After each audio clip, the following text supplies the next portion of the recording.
Hello प्यारे दोस्तों। कैसे हो आप सब? तो यार, अपनी जो पिछली वीडियो हुई थी उसमें हमने कुछ क्वेश्चंस किए थे, ठीक है। और एक क्वेश्चन आपको होमवर्क के दिया था। तो मैं उम्मीद करता हूँ आप सबने वो कर लिया होगा, वो उतना टफ भी नहीं था, ठीक है। चलिए, आज हमारा जो टॉपिक है वो टॉपिक है स्पीड। आज का जो हमारा टॉपिक रहेगा वो रहेगा स्पीड। स्पीड के बारे में हमको पढ़ना है। अब मुझे एक बात बताइए, इस- आपके मन में उठना चाहिए ना कि यार, अभी तो टॉपिक का नाम लिखा है और मैं क्वेश्चन भी पूछने लगा। क्वेश्चन ये है कि यार, स्पीड है क्या? हम मतलब कहते हैं ना कि यार ये इतनी स्पीड से गया, ये इतनी स्पीड से गया, तो स्पीड है क्या चीज? देखो, क्या लिखोगे? स्पीड। अब मुझे एक बात बताइए, जब भी हम कहते हैं कि कोई इतनी स्पीड से गया, तो क्या उसने कभी ये कहा कि वो किस डायरेक्शन में गया है? अगर वो कोई डायरेक्शन में नहीं जा रहा है, इसका मतलब है वो एक स्केलर क्वांटिटी है।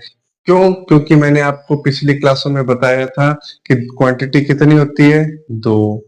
कौन सी? एक स्केलर, एक वेक्टर। स्केलर के अंदर क्या होता है?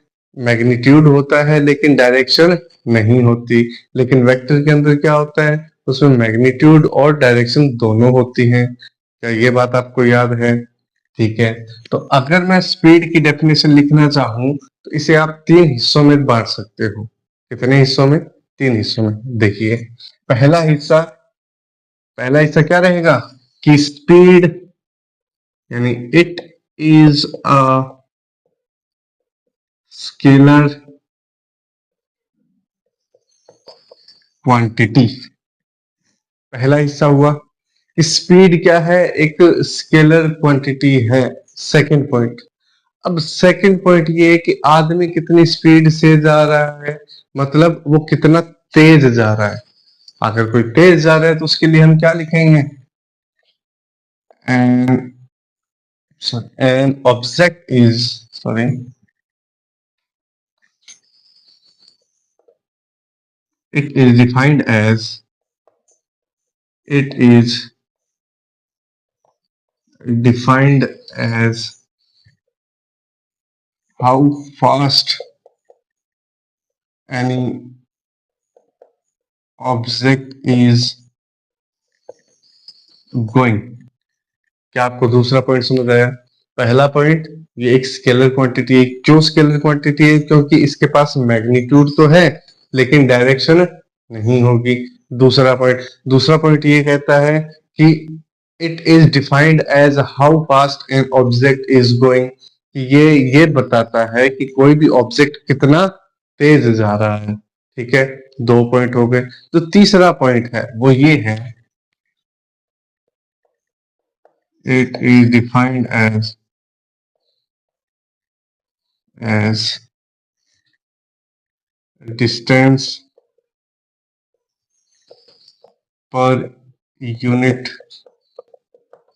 टाइम। अब ये क्या चीज आ गई है? मन में आना चाहिए ना यार। चलो, ये तो ठीक था कि वो एक स्केलर क्वांटिटी है। चलो, हम ये भी समझ लेंगे कि यार it is defined as any object going fast, कि वो कितना तेज जा रहा है, ये भी हम मान लेंगे। लेकिन ये क्या पंगा आ गया कि it is defined as distance per unit time. हमें तो पता ही नहीं लग रहा क्या चल रहा है, हमें तो समझ ही नहीं आ रहा क्या हो रहा है। मन में आ रहा होगा ये ऐसा है। देखिए, पर यूनिट टाइम, इसको आप ऐसे डिनोट करोगे कि स्पीड जो होती है वो इक्वल्स टू होती है किसके? डिस्टेंस के। डिस्टेंस और टाइम उनके डिवाइड में आएगा। जो हम मतलब, क्या आपको ये बात समझ आ गई कि डिस्टेंस पर का मतलब कहते हैं डाउन में, नीचे की तरफ। यूनिट टाइम, जो नीचे यूनिट दे रखी है वो क्या दे रखी है? टाइम दे रखी है, पर यूनिट टाइम। क्या आपको ये बात समझ आ गई कि जो स्पीड है वो डिफाइन कैसे की जाती है? Distance per unit time. क्या ये लैंग्वेज आपको याद रहेगी? अगर ये लैंग्वेज भी आपको याद रहती है तो आपको ये फॉर्मूला याद रखना है। अगर ये फॉर्मूला भी आप याद रख सकते हो तो इसके बाद आपको कुछ क्वेश्चंस करने हैं, ठीक है। और जो क्वेश्चंस होंगे, एक सेकेंड,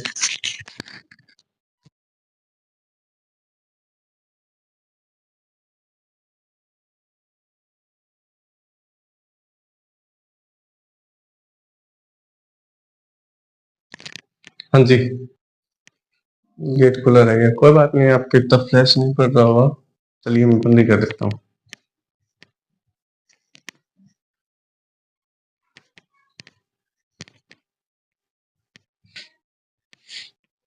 हाँ जी, तो देखिए, क्या आपको ये बात समझ आ गई कि speed is equal to distance upon time है।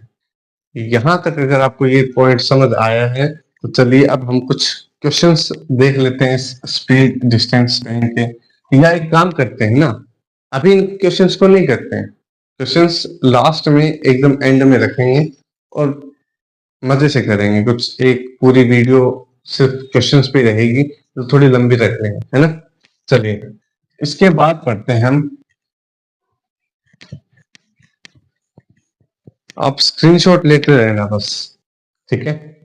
स्क्रीनशॉट में आप कमी मत आने दीजिएगा। अगला जो पॉइंट है वो है आपका यूनिफॉर्म स्पीड। यूनिफॉर्म स्पीड क्या है? यूनिफॉर्म स्पीड का मतलब है कि मान लो आप कोई गाड़ी चला रहे हो, ठीक है, ये गाड़ी है, ये यूं करती करती करती आ रही है आपके पास, एक फिक्स स्पीड से आ रही है। क्या बात समझ आ रही है? ये ऐसे फिक्स स्पीड से आपके पास आ रही है, क्या इसने कोई ब्रेक लगाए? नहीं लगाए। क्या इसने कहीं अपनी स्पीड को कम किया? नहीं किया। तो जब ये कॉन्स्टेंटली अपने एक फिक्स स्पीड से मूव कर रहा है या गाड़ी कर रही है, तो क्या उसमें कोई फर्क आएगा? उसकी स्पीड में फर्क आएगा? मान लीजिए कोई ऑब्जेक्ट यहां से चलना स्टार्ट करता है और ये फिक्स एक स्पीड से चल रहा है, तो क्या इसकी स्पीड में कोई फर्क आएगा? हर बार इसकी स्पीड कैसी रहेगी? मान लीजिए इसकी स्पीड हमने रखी थी 40 किलोमीटर पर आवर, कि हर सेकंड हर घंटे में वो 40 किलोमीटर जा रहे हैं। तो अगर ये बात करें कि ये 2 घंटे बाद कहाँ पहुंचेगा, तो 40 × 2 80 किलोमीटर, क्योंकि घंटे कितने हो गए? 2, क्योंकि 1 घंटे में 40 गया तो 2 घंटे में 80 जाएगा, 3 घंटे में 120 जाएगा, तो ये फिक्स हो गया, है ना। तो इसमें क्या है, यूनिफॉर्म स्पीड है, मतलब ये स्पीड चलती रहेगी, ना ये रुकेगी, ना ये कम होगी, ना ये ज्यादा होगी। तो अगर कम और ज्यादा नहीं होगी तो ये जो एक स्पीड है वो चलती ही जा रही है। तो आप मुझे एक बात बताइए, क्या ये पॉइंट आपको समझ आ गया या नहीं आया, कि ये जो स्पीड है वो कंटिन्यूअस चलती रहेगी, चलती रहेगी, चलती रहेगी, बीच में कहीं नहीं रुकेगी, जब तक कोई एक्सटर्नल फोर्स या ब्रेक ना लगाए। वो एक आगे की बात है। लेकिन अगर हम इन जनरल बात कर रहे हैं तो क्या ये कहीं गाड़ी रुकेगी? नहीं रुकेगी। अगर ये कंटिन्यू चल रही है तो ये अपनी स्पीड मेंटेन रखेगी, और इसी जो स्पीड मेंटेन रखी हुई है इसी को हम कहते हैं यूनिफॉर्म स्पीड। क्या ये पॉइंट समझ आ गया? ठीक है, इसमें लिखिए, इसमें लिखोगे आप, when any object is traveling equal distance in equal time interval, मतलब हर टाइम इंटरवल में उतना ही वो क्या कर रही है, डिस्टेंस कवर कर रही है। क्या ये बात आप लोगों को समझ आ गई? ठीक है, तो इसमें कोई दिक्कत होनी नहीं चाहिए आपको, ठीक है।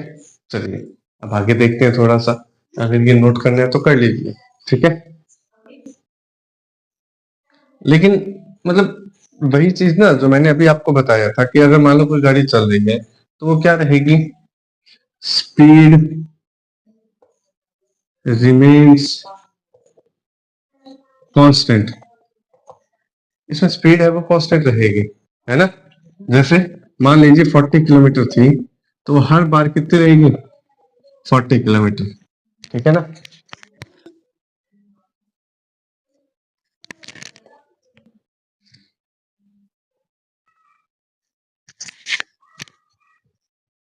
हाँ जी, अभी क्या था कि कोई आ गया था, तो उस चक्कर में थोड़ा इश्यू हो रहा है। प्लस घर है तो आपको पता है कि कोई ना कोई आता रहता है। मैं कोशिश तो यही कर रहा हूँ कि आपके लिए बढ़िया कंटेंट रखूँ, ठीक है? कोई दिक्कत नहीं। थोड़ा आप मुझे सपोर्ट कीजिए, थोड़ा मैं आपको और अच्छा बढ़िया बनाऊँगा, ठीक है? चलिए, क्या आपको ये बात समझ आ गई कि यूनिफ़ॉर्म स्पीड क्या होती है? ठीक है? अगर आपको ये पॉइंट समझ आया तो अब अगला हम जो पॉइंट रख रहे हैं वो रख रहे हैं नॉन यूनिफ़ॉर्म स्पीड। क्या है? Non uniform speed. अब मुझे एक बात बताइए, गाड़ी चल रही है, चली, रुक गई, चली, रुक गई, चली, रुक गई, चली, रुक गई। अगर ये गाड़ी ऐसे चलती जाएगी, रुकती जाएगी, चलती जाएगी, रुकती जाएगी, चलती जाएगी, रुकती जाएगी, वापस पीछे आ जाएगी। इसमें क्या हो रहा है? इसमें स्पीड क्या होती है? वेरी कर रही है। कभी वो तेज जा रही है, कभी वो थोड़ा स्लो हो रही है, कभी वो रुकी गई। तो ऐसी पोजीशन में क्या होता है कि जहां आपकी स्पीड कांस्टेंट नहीं है, यहाँ पे क्या थी? यहाँ पे स्पीड फिक्स थी, ये फिक्स है, इसे हम बदल नहीं सकते। ये गाड़ी चल रही है तो चल रही है, तो ये 40 की स्पीड से चल रही है तो ये 40 की स्पीड से ही चलती रहेगी। लेकिन यहाँ क्या हो जाएगा? यहाँ पे मान लो वही चीज है कि ये तो आप चला रहे हो कहाँ पे? हाईवे पे। ये तो हम गाड़ी कहाँ चला रहे हैं? हाईवे पे। और ये जो गाड़ी चल रही है ये चल रही है अपनी गलियों में। तो गलियों में तो आपको भी पता है कि अचानक से ब्रेक मारना पड़ेगा क्योंकि मोड़ आ गया, अचानक से ब्रेक मारना पड़ेगा क्योंकि ब्रेकर आ गया, अचानक से ब्रेक मारना पड़ता है क्योंकि कुछ बच्चे आ जाते हैं बीच में खेलते टाइम। ये तो चलता रहेगा। लेकिन हाईवे पे आप ब्रेक थोड़ी मारते हो, वहां तो आप स्पीड मैक्सिमम करके ही रखते हो। हाँ, वो अलग बात है कि वहां भी हम कभी कभार थोड़ा ऊपर नीचे होती है स्पीड, लेकिन ऑन एन एवरेज मैक्सिमम रहती है हमारी स्पीड। क्या ये बात समझ आ गई? तो अब मैं जो अपना अगला पॉइंट बता रहा हूँ ये है नॉन यूनिफॉर्म स्पीड। इसमें सेम डेफिनेशन सेम रहेगी, बस थोड़ा सा मामूली सा फर्क है। देखिए, when any object is travelling, अब उसमें लिखा है इक्वल डिस्टेंस, ठीक है? लेकिन इसमें क्या हो जाएगा? इसमें डिस्टेंस इक्वल नहीं रहेगी, unequal. Unequal distance in unequal distance in equal time. अब टाइम तो यहाँ इक्वल रख दिया, क्यों रख दिया? मान लीजिए कोई आदमी 1 घंटे गाड़ी चला रहा है तो कम से कम 1 घंटे गाड़ी तो चलाएगा। टाइम तो इक्वल ही रहेगा, बस डिस्टेंस अनइक्वल हो गई है। कि मान लीजिए किसी ऑब्जेक्ट को, मैं यहाँ समझाता हूँ, जैसे यहाँ लिखते देखिए, ये कोई ऑब्जेक्ट है, ठीक है? इसको जाना है, ये इतना दूर जाना है, ठीक है? तो मुझे एक बात बताइए, जब ये ऑब्जेक्ट चलना स्टार्ट करेगा, ये नॉन यूनिफॉर्म स्पीड स्टार्ट करने वाला है, तो मुझे एक बात बताइए, जब ये अपनी गाड़ी स्टार्ट करके निकलेगा, तो एक तो ये इसकी जो स्पीड होगी वो कांस्टेंट नहीं है। लेकिन इसको इतना पता है कि मान लीजिए मुझे ये डिस्टेंस है, ये मेरे को 4 आवर्स में कंप्लीट करनी है, मतलब ये जो जितनी डिस्टेंस दे रखी है ये मुझे 4 घंटे में कंप्लीट करनी है। अब वो उस पर डिपेंड करता है। टाइम क्या हो गया? फिक्स हो गया, इक्वल है टाइम तो। टाइम को तो बदल नहीं सकता क्योंकि उसे 4 घंटे के अंदर अंदर वो डिस्टेंस कवर करनी है। लेकिन वो क्या कर सकता है? वो कभी स्पीड थोड़ी सी स्लो कर लेगा, जब उसका मन करे वो स्पीड और ज्यादा तेज कर लेगा। तो ये बात आप लोगों को समझ आ गई होगी कि यहाँ अनइक्वल डिस्टेंस है। डिस्टेंस हर घंटे वो हर सेकंड, मतलब हर सेकंड में वो इक्वल डिस्टेंस कवर नहीं कर रहा। लेकिन इसमें क्या हो रहा है? इसमें हर सेकंड के अंदर उतनी ही डिस्टेंस कवर करेगा, हर घंटे में उतनी डिस्टेंस कवर होगी, लेकिन यहाँ डिस्टेंस अनइक्वल रहेगी। आप लोगों को ये पॉइंट समझ आ रहा है? अच्छी बात है। अगर नहीं आ रहा है तो आप मेरे को बता दीजिए, मैं आपको ये वापस से समझा दूंगा, ठीक है? चलिए, तो यहाँ तक की बात समझ आ गई। देख से अब इसमें 40 है, 40 है, फिक्स है। यहाँ क्या होगा? मान लीजिए ये कोई ऑब्जेक्ट यहाँ से चलना स्टार्ट किया, इतनी दूर गया, तब तो इसने क्या की? 40 की रख ली, 40 किलोमीटर पर आवर, ठीक है? अब किलोमीटर पर आवर क्यों लिखा है? ये मैंने आपको पिछले जो इससे पिछला जो करवाया था स्पीड वाला डेफिनेशन, उसमें बता दिया। क्यों? क्योंकि स्पीड का फॉर्मूला क्या होता है? Distance upon time. डिस्टेंस किसमें नापी जाती है? हम जो डिस्टेंस अपने बस में या देखते हैं तो डिस्टेंस किस में होती है, किलोमीटर, और टाइम होता है आवर्स में, इसलिए यहाँ लिखा हुआ है किलोमीटर पर आवर। ठीक है, लेकिन क्योंकि ये स्पीड की बात कर रहे थे, स्पीड की जो ऐसा यूनिट होती है, आप यहाँ साथ में लिख लीजिए साइड में, SI unit of speed equals to metre per second.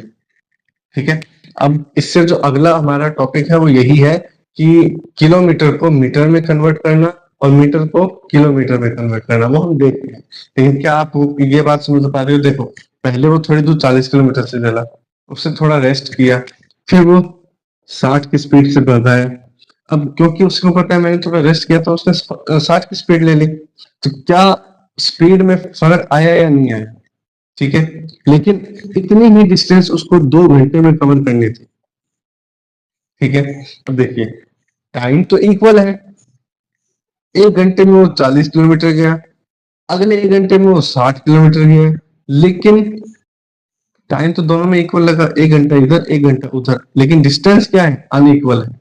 आप समझ पा रहे होंगे मेरी बात, जो मैंने ये लाइन लिखी है कि अनइक्वल डिस्टेंस है, देखिए अनइक्वल है, बराबर नहीं है, लेकिन इक्वल टाइम है, यहाँ भी 1 घंटा लगा, यहाँ भी 1 घंटा लगा। तो अब आपको ये बात समझ आ भी गई होगी, अगर नहीं आई है तो आप दोबारा से बता दीजिएगा। ठीक है, तो आप इस चीज को नोट कीजिए। उसके बाद एक छोटा सा टॉपिक है कन्वर्जन ऑफ, ये क्या कहते हैं, यूनिट्स। इसमें आपको किलोमीटर को मीटर में चेंज करना है और मीटर को किलोमीटर में करना है। ठीक है, तो आप नोट कीजिए, या फिर मैं एक काम करता हूँ, ये साइड हट जाता हूँ, आपको दिख रहा होगा, आप एक स्क्रीनशॉट ले लीजिए और फिर हम आगे चलते हैं। ठीक है, हो गया, चलिए।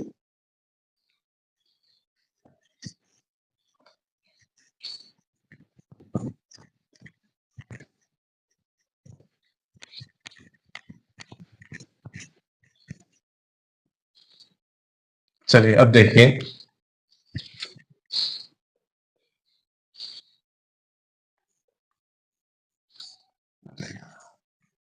स्पेलिंग ना कभी कभार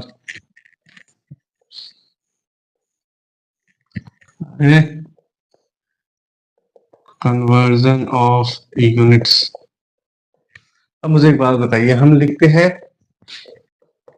किलोमीटर अपॉन आवर्स, ठीक है, हमको बदलना है इसको मीटर पर सेकंड, फिक्स है।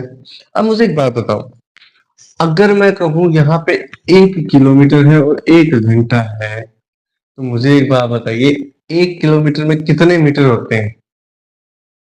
1 किलोमीटर में कितने मीटर होते हैं? आप आराम से बता सकते हो, आपको पता भी होगा, या छोटी क्लासों में बता भी दिया जाता है कि 1 किलोमीटर में 1000 मीटर होता है। ठीक है, अब 1 घंटे में मिनट कितने होते हैं? 1 घंटे में 60 मिनट होते हैं, और 1 मिनट कितने सेकंड का होता है? 60 सेकंड का होता है। तो अगर ये वैल्यू में रखूं तो क्या आया, 100 अपॉन 3600। अगर मैं इन दोनों को मल्टीप्लाई करूंगा तो 3600 आएगा, है ना? तो इसको मैंने दोनों से काट दिया, क्या बचा हमारा, 10/36। सिंपल है, इसको काट दिया, 2 5 2 18। क्या आपको ये वैल्यू दिख रही है 5/18? क्या आप इतना बता पा रहे होंगे कि आपको वैल्यू दिख गई 5/18? ठीक है, अब करना क्या है, अब सिंपल सा काम रखना है कि किलोमीटर पर आवर को अगर आप चेंज करते हो मीटर पर सेकंड में, तो मुझे एक बात बताइए, किलोमीटर को मीटर में चेंज करने के लिए हमें क्या करना पड़ेगा, 5/18। ठीक है, ये हम कल क्वेश्चन करेंगे। ठीक है, मैं आपको ये एक क्वेश्चन के साथ दिखाऊंगा, तब आपको समझ आएगा। अब मुझे एक बात बताइए, 5/18 किलोमीटर में दे रखा था, मीटर में चेंज किया, तो अगर मैं मीटर को किलोमीटर में लाया, मीटर को किलोमीटर में करूंगा, तो मैं उसको उल्टा कर दूंगा। कैसे लिखूंगा, 18/5। तो क्या आप लोगों को एक बात समझ आई कि बड़ी वैल्यू, ये क्या है, बड़ी वैल्यू है, वो छोटी वैल्यू, अगर बड़ी वैल्यू से छोटी वैल्यू की तरफ जाना है तो ऊपर छोटा आएगा, छोटी वैल्यू से बड़ी वैल्यू की तरफ आएंगे तो ऊपर बढ़ा आएगा। क्या आपको ये बात समझ आ गई? आपको ये इतनी चीज समझनी ही होगी, ठीक है। अब आपको एक एग्जांपल देता हूं मैं, एग्जांपल देके मैं आज यहाँ खत्म करता हूँ। देखें, मान लीजिए कोई गाड़ी है, ठीक है, वो चल रही है अपने 72 किलोमीटर पर आवर की स्पीड से। हमें क्वेश्चन ये लिखा आएगा, change this, change it into metre per second. बस इतना ही क्वेश्चन है, ज्यादा टफ नहीं है। करना क्या है, 72 लिखा, इनटू किया। अब मुझे एक बात बताइए, हमारे पास यूनिट क्या दे रखी है, किलोमीटर पर आवर। चेंज किस में करना है, मीटर पर सेकंड। किलोमीटर को मीटर में चेंज करना है तो क्या करना पड़ेगा, 5/18 लिख दीजिए, 5/18। अब इसको मल्टीप्लाई कीजिए, 18 4 जा 72 और 5 4 जा 20। तो उस गाड़ी की जो स्पीड होगी मीटर पर सेकंड में कितनी होगी, मतलब कि अगर वो गाड़ी 1 घंटे में 72 किलोमीटर चल रही है, इसका मतलब है वो 1 सेकंड में 20 मीटर कवर कर रही है। पॉइंट समझ गए? अगर कोई गाड़ी 1 घंटे में 72 किलोमीटर यानी 72 किलोमीटर कवर कर रही है, इसका मतलब है वो 1 सेकंड के अंदर 20 मीटर कंप्लीट कर रहे हैं, गाड़ी कर रही है। ठीक है, तो आज की जो क्लास है वो यहीं खत्म होती है। ठीक है, आज की जो क्लास है वो यहीं खत्म होती है। अगली क्लास में दोबारा आएंगे और अच्छे से पढ़ेंगे और अच्छे से आपको बताएंगे। तब तक के लिए मजे कीजिए, और वो जो लाल वाला बटन दिखता है ना, दबा दो यार प्लीज यार, आता जोड़िए, देखो समझा करो भाई, करो मेहनत करें। ठीक है, चलिए।